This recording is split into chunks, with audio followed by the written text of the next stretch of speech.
Life is perfect today. I wouldn't want to spend it any other way than like this. Life is perfect with you.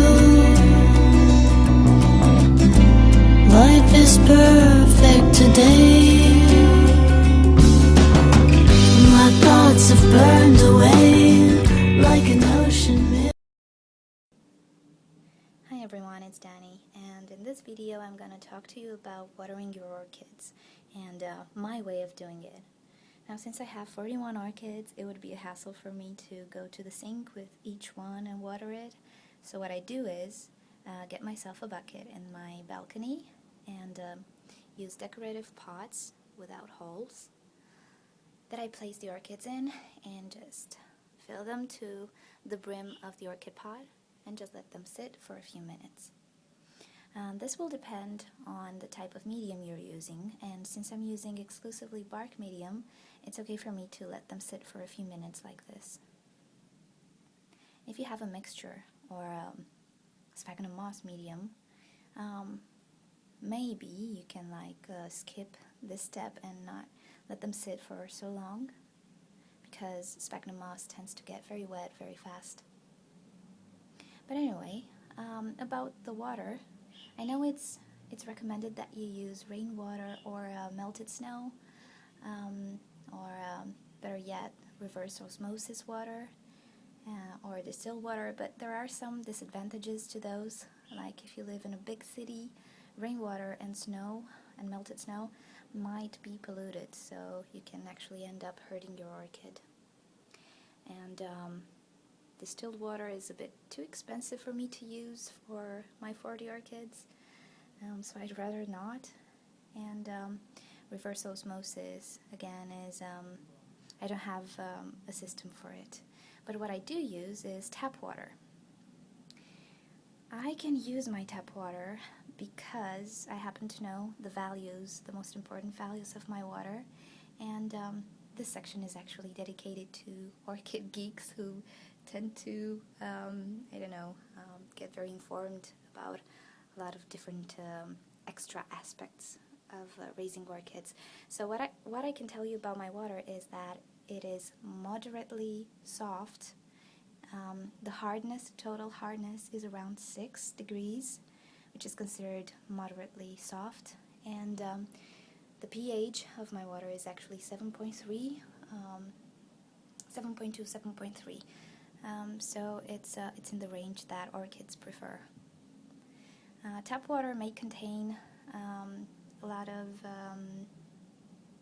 chlorine, and what you can do with it is just let it sit in an open container overnight or for 24 hours, and actually it will evaporate.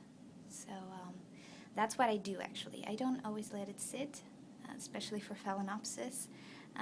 They don't care so much about the amount of chlorine in my water. For Miltoniopsis and other stuff that seem to be more fussy, I do let it sit. One way you can test your water hardness and the pH is actually to go to a pet shop, go to the fish tank section, and you will have there a wide variety of water tests. They're not complicated to use. They're fairly easy. You can find them either in bottles with solution, with reactives, or strips, and you can have an idea about your tap water. As a general rule, orchids don't like to have very hard water, and also the pH has to be below 7.5.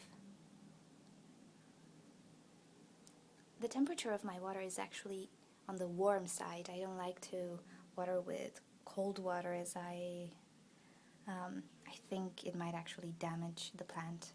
It's an exotic flower, so it's better to use lukewarm water. Please avoid ice cubes. I know about that just add ice orchids, and I've actually seen a video on YouTube with people who actually place water right in the crown. That's a big no-no. First of all, ice is a big no-no, and second of all, getting water in the crown is potentially dangerous. You can cause some rot, and your plant can actually die very fast.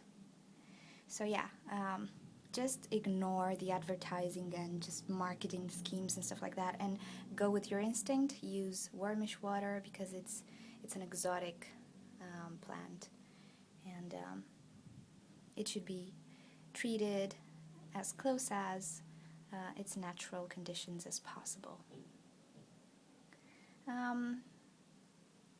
I water my orchids depending on temperature, humidity, and other factors.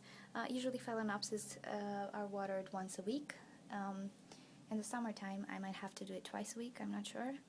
And it also depends on the amount of extra ventilation of your pots. As you can see, my pots have extra holes all around because I like to have air to the roots.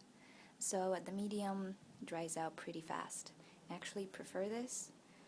I don't want to risk some root rot, and I've actually noticed that my orchids do a lot better when they have air to the roots. So yeah, that's about it on watering orchids. If you have any questions, please leave me a comment, and I'll get back to you as soon as I can. Thank you for watching. I'll see you next time. Bye bye.